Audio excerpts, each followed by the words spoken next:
Hello, I'm Rue. I'm Tasselier Measurer for Pharaoh this year, and I'm going to make a tassel for you using the Clover system, but I'm going to do something a little different. I'm using a different kind of material here.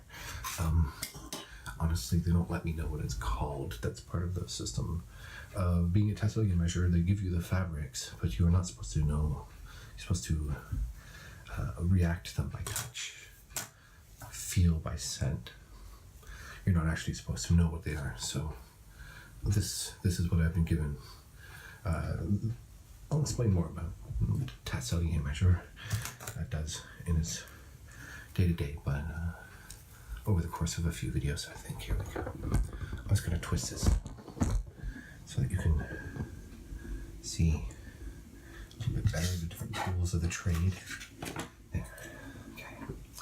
So I'm going to be using the Clover system here because it just makes life a lot easier.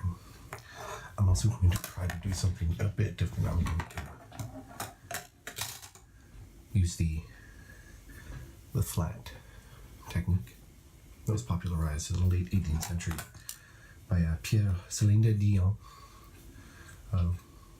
You all know how to use a clover, so I don't really have to explain the various steps, but as you see, it's a very different technique from the usual winding, is what we call it in the game. It's not a game, it's a lifestyle, but you know what I'm saying. Using the flat end, you're not necessarily always going to its entire flatness. I will always do that for the first and last band, these are called. Has a lot to do with the finger technique. I had to go to Spain to learn the finger technique, which is about flattening and or unflattening, depending on the tassel you're making. Because in some cases you're taking a material like this and you're actually rolling it, which is why I had to go to Spain, because I was actually learning the rolling technique when I found out that you can unroll as well. You can do the opposite of everything. You can do the opposite of that, of anything, and you can live your dreams and you can fulfill your wishes. A very important part of being a Tasselier Measurer is motivation, and that's why I do believe you'll succeed. You'll succeed.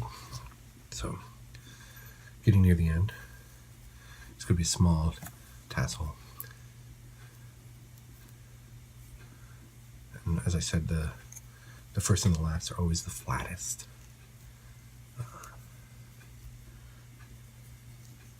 Now this maneuver that I just did there is, if you don't get it down the first time, don't worry. Like I said, Spain.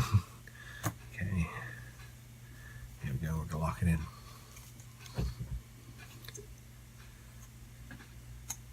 Alright. So I'm going to use from my large collection over here, I'm going to use a different kind of thread instead of a regular yarn, and I want to use two materials. That's sort of what I've become known for. So let's do this. All right.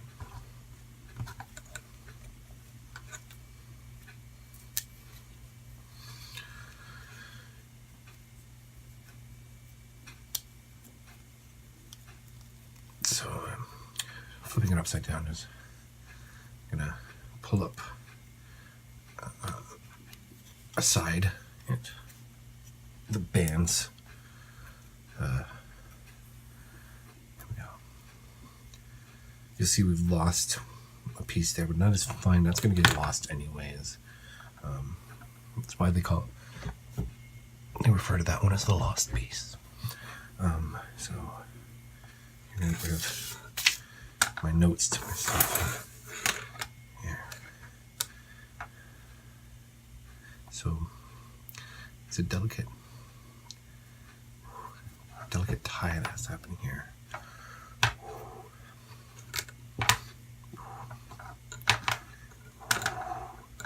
Okay. This technique is actually Australian, and I botched it a bit, but that's okay. We're gonna be fine. Okay. I want to tighten it a bit more. Tight there. Good. Okay.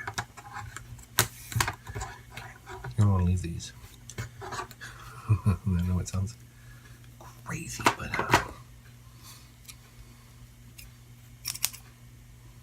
bottoms up.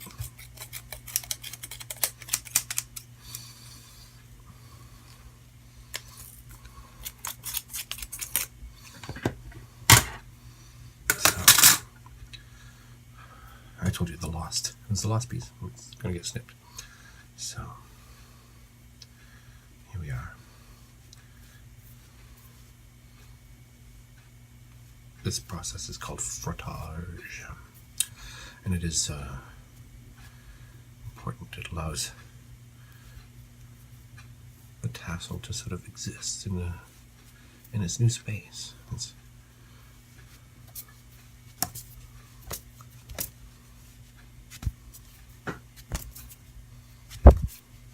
Here we go. So there are two schools of thought here.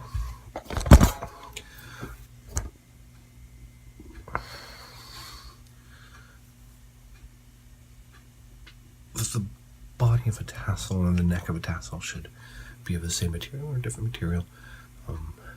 That's one school. The other school of thought is that this thread that you can leave hanging should be woven back down and turned into the neck. What I think I'm going to do, I'm going to take this and I'm going to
I think it has something to do with the camera angle. Let's try that again.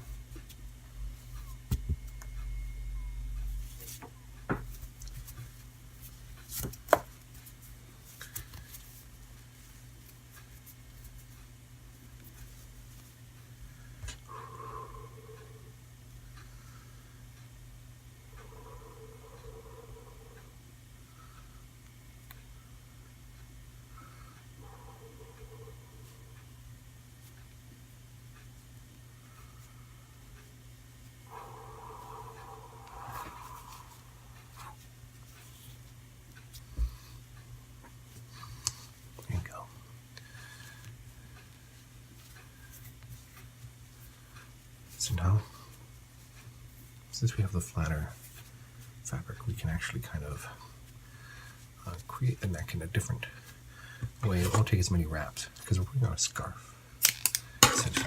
So what I like to do is I take this piece of the scarf and I hold it up over the top and I wrap loosely downward.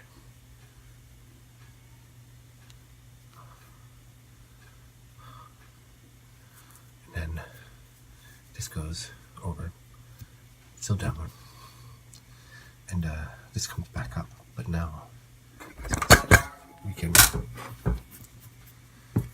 it like this.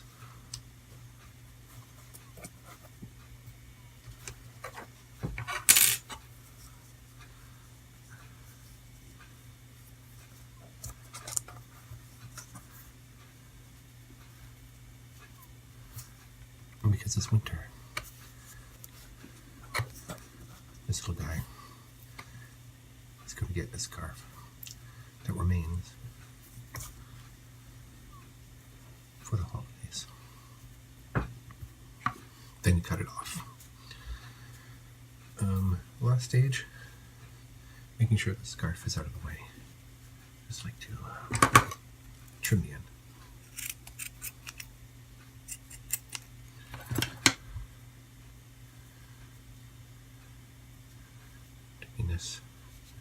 Making this into a loop.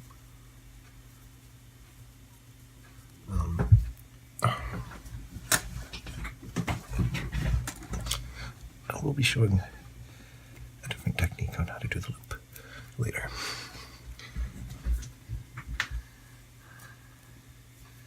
There we go.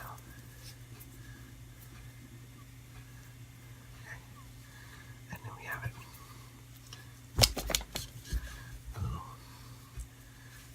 Tassel with a scarf.